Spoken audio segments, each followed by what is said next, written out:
The cumulative effects of chronic absence. It's the first day of kindergarten. Is everyone ready? We'll select each student's story to see their preschool experience, then move him or her to their actual kindergarten readiness point. Jackson's story. Jackson attended preschool regularly. His preschool experience prepared him for a successful kindergarten year. He is excited and ready to go. We'll leave him at the ideal starting point for kindergarten. Isabella's story. Isabella got into a high-quality preschool program, but after a few months, the family car broke down, so Isabella started missing at least one day a week. Her dad lost his job 2 months later, and Isabella left the preschool program. We'll move Isabella back 4 spaces to represent getting partial benefit from preschool. Emma's story. Unfortunately, Emma did not have the opportunity to participate in a preschool program, so she didn't get a chance to gain those 8 months of learning the year before kindergarten. We'll move Emma back 8 spaces to represent 8 months of preschool education missed. Missing preschool learning opportunities put students at a disadvantage when starting kindergarten.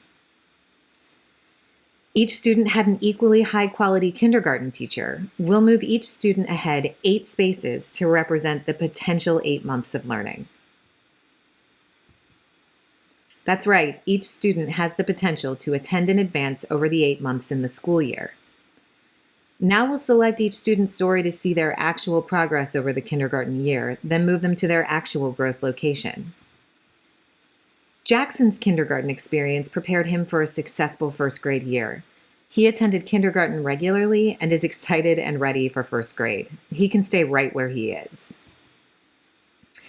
Isabella's dad got the car fixed, but he worked nights and didn't always get home in time to get Isabella to school. She missed about 1 month of class. She spent a lot of time trying to catch up, but was confused and fell further behind. We'll move Isabella back 1 space to represent 1 month of absences, and then another space to indicate time lost due to confusion.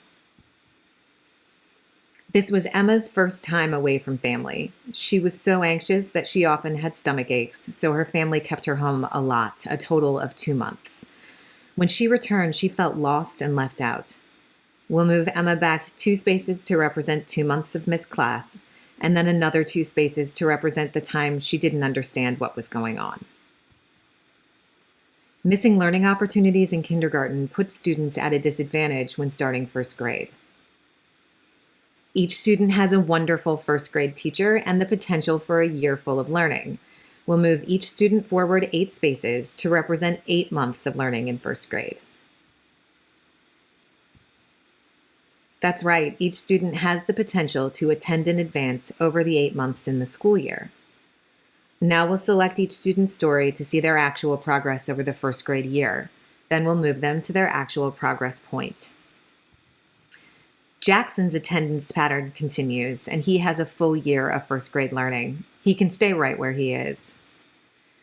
Isabella's situation is not as bad as Emma's, but she continues to experience educational loss based on her absences. We'll move Isabella back 1 space to represent 1 month of absences, and then another space to indicate time lost due to confusion. Unfortunately, the pattern continues for Emma. She continues to fall behind by missing class, and then being unable to catch up, falls further behind.